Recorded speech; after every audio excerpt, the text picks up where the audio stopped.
Good morning everyone. Welcome back to GK today. This is Nuzhat Sana. I hope आप सब बिल्कुल ठीक होंगे और आज के सेशन में हम डिस्कस करेंगे 28 ऑफ नवंबर के सबसे मोस्ट इम्पॉर्टेंट करंट अफेयर्स. तो आज के सेशन में ये सारी चीज़ें हम देखने वाले हैं.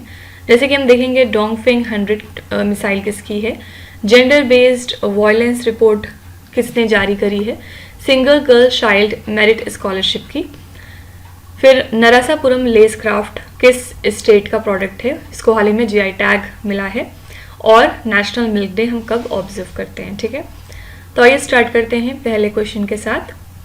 डोंगफिंग 100 which was seen in the news is a supersonic cruise missile of which country? डोंगफिंग 100 जो खबरों में थी किस देश की सुपरसोनिक क्रूज मिसाइल है. कोई भी कंट्री अगर किसी अपनी क्रूज मिसाइल को या बैलिस्टिक मिसाइल को यूज़ करती है किसी और कंट्री पे, तो फिर वो जो मिसाइल है वो न्यूज़ में आ जाती है और फिर आपके लिए जानना ज़रूरी है कि वो किस वजह से न्यूज़ में आई, किस कंट्री को बिलोंग करती है. ठीक है, यहाँ पे करेक्ट आंसर है सी ऑप्शन चाइना. असल में यहाँ पे चाइना ने इस मिसाइल को यूज़ नहीं किया है, बल्कि चाइना ने इसकी जो रेंज है उसको बढ़ा दिया है. ठीक है, तो इनकी सुपरसोनिक क्रूज मिसाइल है डोंगफिंग 100, जिसको कि चैंगजियान 100 के नाम से भी जाना जाता है.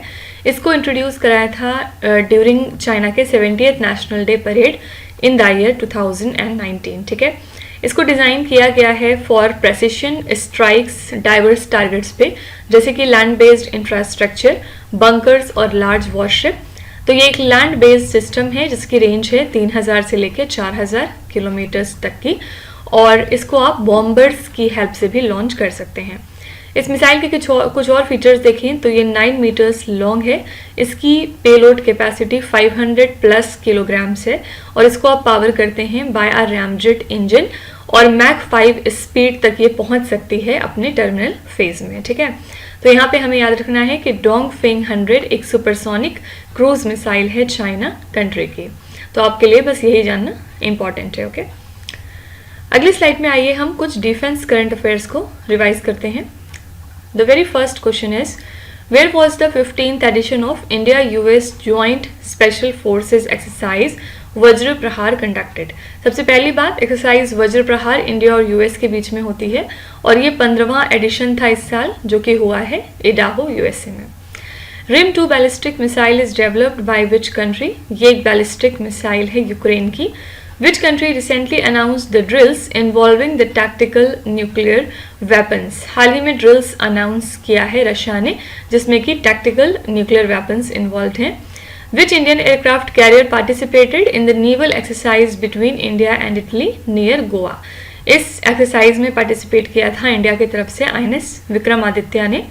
Recently the Indian Army has conducted a strategic military exercise जिसका नाम है पर्वत प्रहार. In which region? Indian army ने इस एक्सरसाइज को कंडक्ट किया है in Ladakh. What type of exercise is Samyukt Vimochan 2024 recently conducted by Indian army. Indian army conduct करती है संयुक्त विमोचन को, और ये एक humanitarian assistance and disaster relief exercise है. What type of missile is this which is developed by DRDO. ये किस तरह की मिसाइल है? ये man portable air defence system है. ठीक है, क्वेश्चन नंबर 2 है What is the name of the campaign launched in India to eliminate the gender-based violence? लिंग आधारित हिंसा को खत्म करने के लिए भारत में शुरू किए गए अभियान का नाम क्या है? तो ये नया कैंपेन स्टार्ट किया गया है जिसका नाम है सी ऑप्शन अब कोई बहाना नहीं कैंपेन. इसको इनिशिएट किया गया है 25 ऑफ नवंबर को.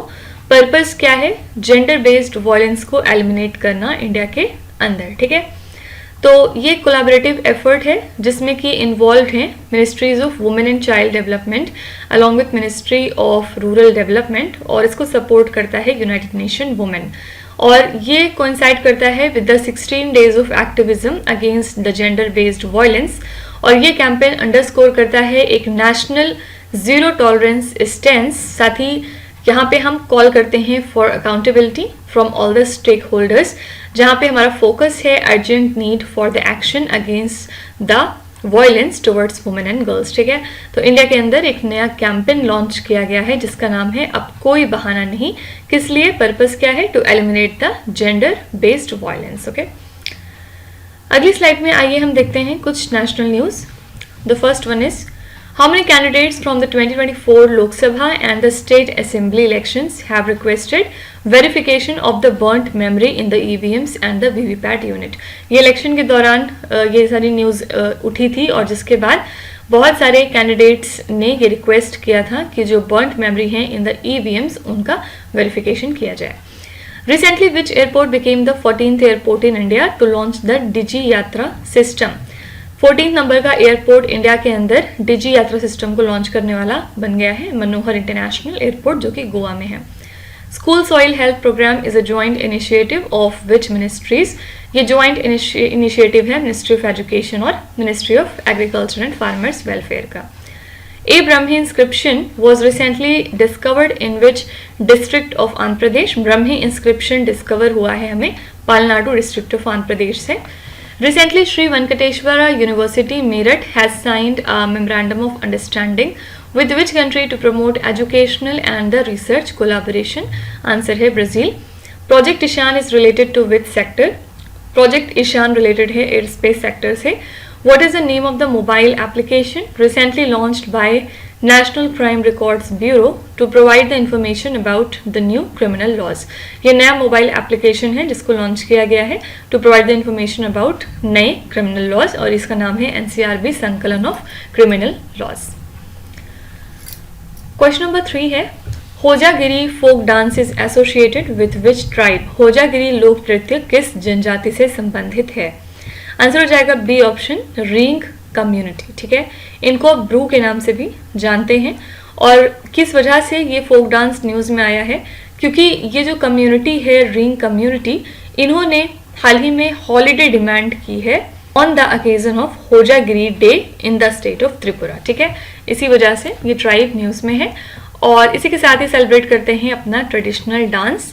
Ring second largest tribal community है त्रिपुरा स्टेट की और स्टेट की ओनली PVTG है, यानी कि त्रिपुरा स्टेट में रहने वाले only particularly vulnerable tribal group हैं ये. तो ये ना सिर्फ त्रिपुरा में पाए जाते हैं बल्कि मिजोरम और असम में भी हैं और इनकी जो पॉपुलेशन है वो लगभग 1,88,080 है. रींग ने अपना ओरिजिन ट्रेस किया था to the Shan state in Myanmar और बाद में माइग्रेट हुए थे त्रिपुरा में इन डिफरेंट वेव्स. ठीक है, तो सिंपली हमें याद रखना है कि होजागिरी फोक डांस किस ट्राइब से रिलेटेड है, तो आंसर है रींग कम्युनिटी. कहाँ पे पाए जाते हैं? तो ज़्यादातर तो त्रिपुरा में है, लेकिन इसके अलावा कुछ हिस्सों में भी ये और पाए जाते हैं, जैसे कि आपका हो गया मिजोरम और असम. ठीक है, कौन सी एक लैंग्वेज है जो ये ज़्यादातर यूज़ करते हैं? It is the Kokborok language. ठीक है, और कौन से डांस फॉर्म है जो ट्रेडिशनली परफॉर्म करते हैं Reang men and women during the Hojagiri? It is the Jarav. और कौन से इंडियन स्टेट में कंसंट्रेटेड है? So that is the state Tripura. Right. कौन सी ऑर्गेनाइजेशन है इंडिया के अंदर जो किसी भी ट्राइब को क्लासिफाई करती है as the PVTG? It is the ministry of tribal affairs.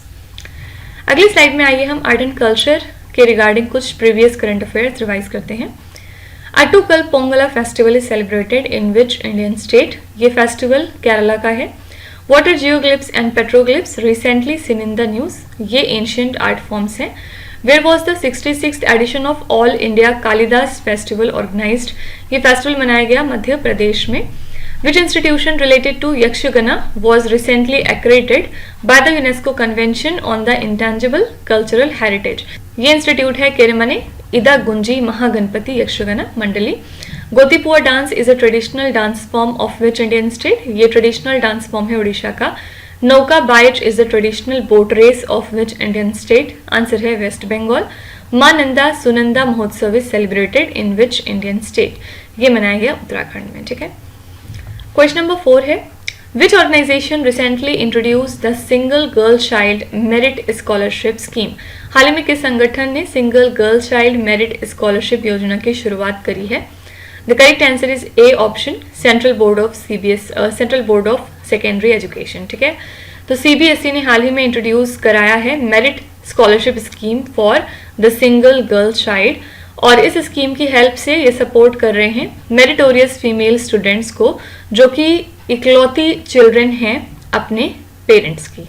ठीक है, इनको सपोर्ट मिलेगा और उन्होंने साथ ही साथ 60% प्लस स्कोर किया होगा इन द क्लास 10 और कंटिन्यू करी होगी अपनी एजुकेशन इन क्लास 11 to 12.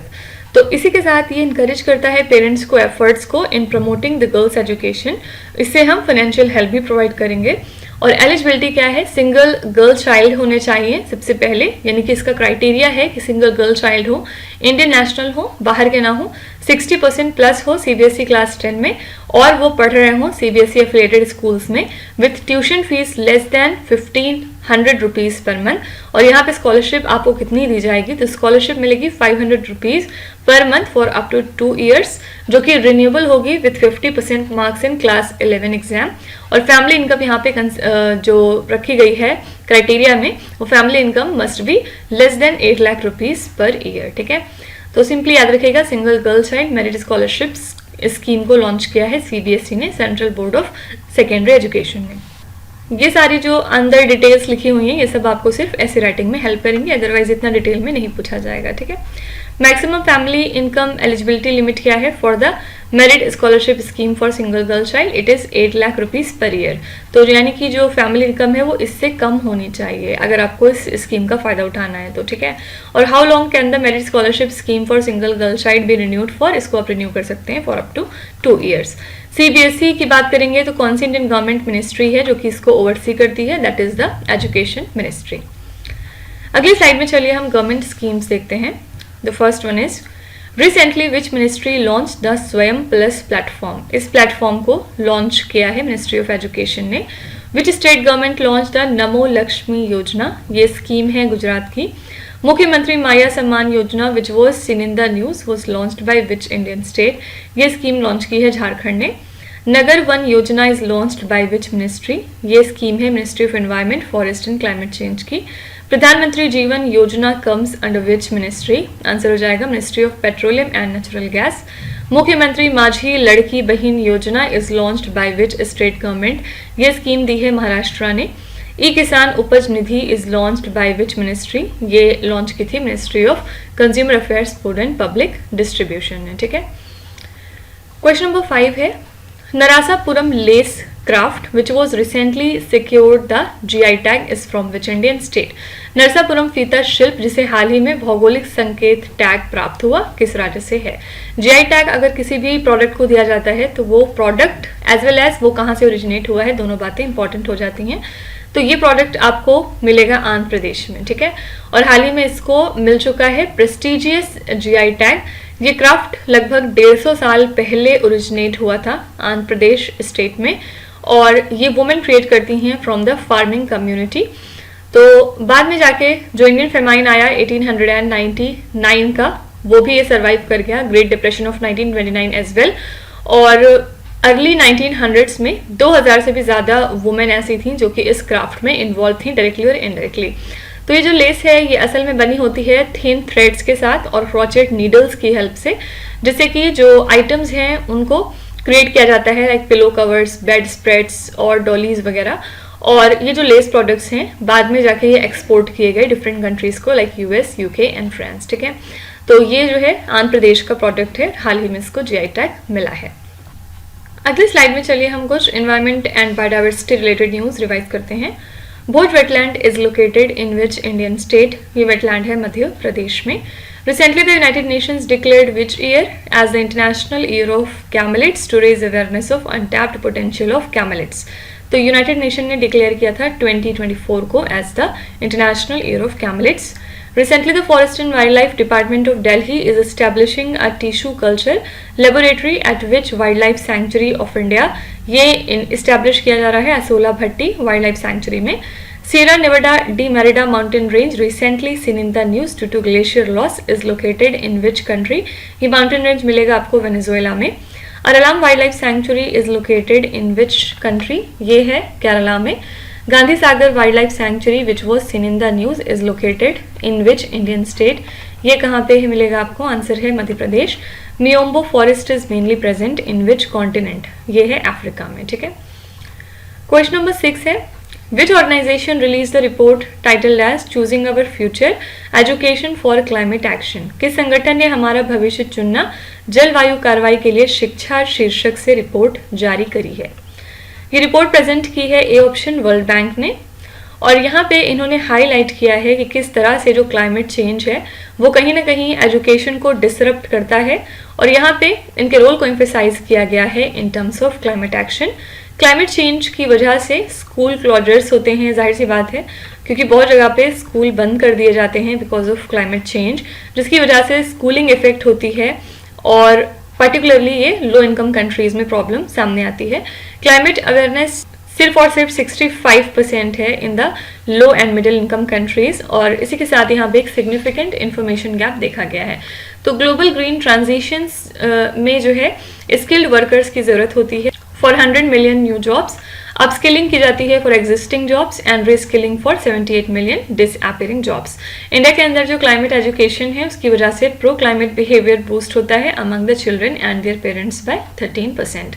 तो सिंपली याद रखिएगा रिपोर्ट किसकी है, choosing our future education for climate action, ये रिपोर्ट दी है वर्ल्ड बैंक ने। ठीक है, अगली स्लाइड में हम देखेंगे important reports and indices. The first one is Which organization released the State of the Climate 2024 report? ये रिपोर्ट पब्लिश की थी वर्ल्ड मेट्रोलॉजिकल ऑर्गेनाइजेशन ने। What is the rank of India in the Economic Freedom Report 2024? इसमें India की position थी 84। What is the rank of India in the Global Intellectual Property Index 2024? इस index में India की rank है 42। Which two organizations jointly published the Global Multidimensional Poverty Index report? इस report को jointly publish किया है UNDP United Nations Development Program ने along with Oxford Poverty and Human Development Initiative। ठीक है, Which organization recently published the World Energy Outlook 2024 report? ये report दी है International Energy Agency ने। According to IQ Air, which city has recently been ranked as the most polluted city globally?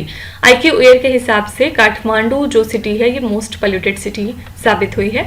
Which ministry recently released the Model Foster Care Guidelines 2024? ये guidelines publish की है ministry of women and child development ने। ठीक है, question number 7 है Baalbek, tyre and Anjar which were recently mentioned in the news are the UNESCO World Heritage Sites of which country? हाल ही में समाचारों में रहे बालबेक, टायर और अंजार किस देश के यूनेस्को विश्व धरोहर स्थल हैं? ये आपको मिलेंगे सारे जो प्लेसेस हैं लेबनान कंट्री में। ये यूनेस्को कल्चरल हेरिटेज साइट्स हैं और किस वजह से न्यूज़ में आए हैं, क्योंकि फिलहाल बहुत ज़्यादा ये थ्रेट्स फेस कर रहे हैं from the repeated assault. Baalbek की बात करेंगे अगर तो ये एक प्राइम एग्जाम्पल है इंपीरियल रोमन आर्किटेक्चर का जो कि शोकेस करता है मैसिव स्ट्रक्चर को। और यहाँ पे अगर हम बात करें टायर की तो टायर एक हिस्टोरिक फोनिकियन सिटी है जो कि कभी डोमिनेटेड हुआ करती थी बाय द सीज, एंड यहाँ पे डिफरेंट कॉलोनीज भी हमें मिलती हैं लाइक कैडिज एंड कार्थेज, और ये लिंक्ड है कहीं ना कहीं to the invention of purple dye. Okay, और लास्ट में है अंजार जिसको कि फाउंड किया था कैलिफ वैलिड फर्स्ट ने इन द 8th सेंचुरी, और यहाँ पे रूइंस हैं जो कि डिस्प्ले करते हैं रिमार्केबल सिटी प्लानिंग को फ्रॉम द उमैयद एरा जो कि एंशिएंट पैलेस सिटीज को रिजेंबल करते हैं। ठीक है, तो सिंपली याद रखिएगा बालबेक, टायर एंड अंजार जो आजकल चर्चे में है ये सारे के सारे यूनेस्को वर्ल्ड हेरिटेज साइट्स हैं लेबनान कंट्री के। ओके, अगली स्लाइड में आइए हम कुछ इंटरनेशनल न्यूज चेकआउट करते हैं। The first one is Recently, Gitanas Nausėda has been elected as the president of which country? Answer हो जाएगा Lithuania. Oakhurst rock shelter recently seen in the news due to the discovery of ancient genomes is located in which country? ये rock shelter news में था और ये located है south Africa में। Recently, which country has unveiled a 10-year blue residency visa for environmental specialist? This is the country UAE. Recently, External Affairs Minister S. Jaishankar inaugurated India's first overseas Jan Aushadhi केंद्र in which country? India का पहला overseas Jan Aushadhi केंद्र inaugurate हुआ है Mauritius में। Recently, which two countries have partially joined the Schengen area, the ID check free travel zone in Europe? ये दोनों countries हैं रोमानिया एंड बल्गेरिया। नेक्स्ट है Okavango delta recently seen in the news because of drought conditions is located in which country? ये delta news में था और ये located है बोत्सवाना में। Rampage missile is developed by which country? Simply आपसे पूछा जा रहा है कि रैम्पेज मिसाइल किस कंट्री को बिलोंग करती है, तो ये मिसाइल है पर्टिकुलरली इजराइल की। ठीक है, क्वेश्चन नंबर 8 है national milk day is observed every year on which day? राष्ट्रीय दुग्ध दिवस हर वर्ष किस दिन मनाया जाता है? तो हर साल इसको हम सेलिब्रेट करते हैं 26 नवंबर को। ठीक है, यहाँ पे department of animal husbandry and dairying ने सेलिब्रेट किया है नेशनल मिल्क डे को एट द मनेक्षरा सेंटर, जो कि नई दिल्ली में है। इस इवेंट के थ्रू हमने ऑनर किया डॉक्टर वर्गीज क्यूरियन के 103rd बर्थ एनिवर्सरी को। डॉक्टर वर्गीज क्यूरियन, याद रखिएगा, father of the white revolution माने जाते हैं, और ये इवेंट सेलिब्रेट करता है इंडिया के लीडरशिप को in the global dairy sector, जहाँ पे हमारा फोकस है सस्टेनेबिलिटी एंड कोलैबोरेशन। ठीक है, तो नेशनल मिल्क डे हर साल हम सेलिब्रेट करते हैं 26 नवंबर को। फाइन। यहाँ पे अगर हम बात करें व्हाइट रेवोल्यूशन की, तो कौन सा ऑपरेशन था जिसको लॉन्च किया गया to increase the milk production in India? This is the operation flood. Okay, India के अंदर व्हाइट रेवोल्यूशन कब स्टार्ट हुआ था? 1970 में, राइट। अगली स्लाइड में आइए हम डेज एंड इवेंट्स को रिवाइज करते हैं। The first one is which ministry recently organise the global wind day event with a central theme of Pawan Urja powering the future of India? Global wind day event को organise किया था ministry of new and renewable energy ने। Which day is observed as international day for disaster risk reduction annually? तो इसको हम observe करते हैं 13 अक्टूबर को। What is the theme of World Environment Day 2024? World environment day सबसे पहले 5 जून को होता है, और इस साल की थीम है land restoration, desertification and drought resilience. Which day is observed as National Forest Martyrs Day every year? This is 11th of September. Which day is celebrated as Constitution Day in India? Constitution Day हम observe करते हैं 26 नवंबर को। Which day is observed as National Education Day? This is 11th of November. Which day is observed as World Day Against the Child Labor every year? इसको हम observe करते हैं 12 जून को। ठीक है, क्वेश्चन नंबर 9 है which country one the Billie Jean King cup 2024? ये question important है। बिली जीन किंग कप 2024 को किस देश ने जीता है? आंसर हो जाएगा बी ऑप्शन, इटली। ठीक है, इटली विनर रही है बिली जीन किंग कप के लिए। और अगर आपसे पूछा जाए कि इन्होंने किसको हराया है इस चैंपियनशिप को जीतने के लिए, तो इन्होंने स्लोवाकिया कंट्री को हरा के इस टाइटल को जीता है। ठीक है, तो यहाँ पे जैस्मिन पाउलिनी ने विक्ट्री सिक्योर की बाय बीटिंग रेबेका स्रेम्बोकोवा। और बिली जीन किंग कप को ओरिजिनली फेडरेशन कप के नाम से जाना जाता था। 1963 में ये स्टार्ट हुआ था to mark the 50th anniversary of international tennis federation. तो 61st एडिशन जो है इस टूर्नामेंट का, ये स्पेन में हुआ है 14 से लेकर 20 नवंबर तक। और बिली जीन किंग कप एक टॉप इंटरनेशनल टीम कंपटीशन है इन द वुमेन्स टेनिस। ठीक है, कई बार एग्जाम में ये भी पूछा गया है कि बिली जीन किंग कप किस स्पोर्ट से रिलेटेड है, तो आंसर है टेनिस। ठीक है, यहाँ पे कौन सी कंट्री विनर रही, तो आंसर है इटली। किसको हरा के इन्होंने जीता है, तो स्लोवाकिया कंट्री को। ठीक है, यहाँ पे अगर हम बात करें इंटरनेशनल टेनिस फेडरेशन की, तो कब इसको फाउंड किया गया था? 1913 में। मेन रिस्पॉन्सिबिलिटी क्या है आईटीएफ की? Governing and regulating the game of tennis world wide. Headquarters इसका कहाँ पे लोकेटेड है, तो आंसर है लंदन में। ठीक है, अगली स्लाइड में आइए हम स्पोर्ट न्यूज कुछ देखते हैं। The first one is recently who has made history by becoming the first Indian to be elected as the president of the Olympic Council of Asia? तो हाल ही में रणधीर सिंह ने हिस्ट्री क्रिएट की है by becoming the first Indian to be elected as the president of OCA. Durand cup is associated with which sport? Durand cup football से related है। आपको बताना है कि इसके लिए विनर टीम कौन सी थी। Which organization of India recently organized #PlayTrue campaign to create the awareness about the clean sport? ये लॉन्च किया था नाडा ने, नेशनल एंटी डोपिंग एजेंसी ने। Iga Swiatek who recently won the French Open 2024 women's title belongs to which country? इन्होंने French open जीता है इस साल का, और ये पोलैंड के लिए खेलती हैं। कमेंट में जरा बताइएगा कि फ्रेंच ओपन इस साल का मेंस टाइटल किसने जीता है। Which country one the Billie Jean King cup? इसके बारे में जस्ट हमने बात की, आंसर है इटली। स्लोवाकिया कंट्री को हरा के इन्होंने जीता है। और कहाँ पे ये हुआ था, तो आंसर है स्पेन में। ठीक है, where was the under 23 wrestling world championship 2024 held? ये चैंपियनशिप हुई है तिराना अल्बेनिया में। Which two countries have been banned from participating in the Paris Olympics 2024? ये 2 कंट्रीज थी, रशिया और बेलारूस। इनको बैन कर दिया गया था from participating in Paris Olympics this year. Last question है national Gopal Ratna awards 2024 are awarded by which ministry? राष्ट्रीय गोपाल रत्न पुरस्कार 2024 किस मंत्रालय द्वारा प्रदान किए जाते हैं? The correct answer is C option, ministry of fisheries, animal husbandry and dairying. National Gopal Ratna award के जो विनर हैं इस साल के, वो अनाउंस कर दिया है department of animal husbandry and dairying ने। और याद रखिएगा, ये जो डिपार्टमेंट ऑफ एनिमल हस्बेंड्री है, ये वर्क करती है under this ministry of fisheries, animal husbandry and dairying. तो ये one of the highest national honour है in the livestock and dairy sector. ये जो अवार्ड्स थे ये दिए गए to the winners of the best dairy farmer rearing indigenous cattle buffalo breeds, best artificial insemination technician और best dairy cooperative society milk producer company dairy farmer producer organisation को in the country. ठीक है, इसमें बहुत सारी different categories रहती हैं, तो हमें बस ये याद रखना है कि ये जो अवार्ड्स हैं ये कौन सी मिनिस्ट्री प्रेजेंट करती है। So that is ministry of fisheries, animal husbandry and dairying. ठीक है, अगले स्लाइड में चलिए हम कुछ क्वेश्चंस देखते हैं regarding awards and honours. First one is what is the name of the world's oldest man that died at the age of 114 years recently. इनका नाम था जुआन विसेंटे पेरेस मोरा। ठीक है, who received the prestigious Medal of Honor at Consular Day 2024 in Chennai for promoting the bilateral relations between Palau and India। ये award दिया गया है नीरज शर्मा को। विनय वीर who recently passed away was associated with which field? ये journalist थे, हाल ही में इनका निधन हो गया। Which organization recently awarded Captain Abhilash Rawat and his crew of oil tanker Marlin Luanda for exceptional bravery in the Red Sea mission? तो ये थी international maritime organisation. Recently, which airport has been awarded the best airport title at the India Travel Awards? इसमें best airport का title दिया गया Rajiv Gandhi international airport को। Who won the first prize at the National Youth Parliament Festival 2024? इसमें पहला prize जीता है यतीन भास्कर दुग्गल ने। Who have been named as laureates of 2024 UNESCO Guillermo Cano World Press Freedom Prize?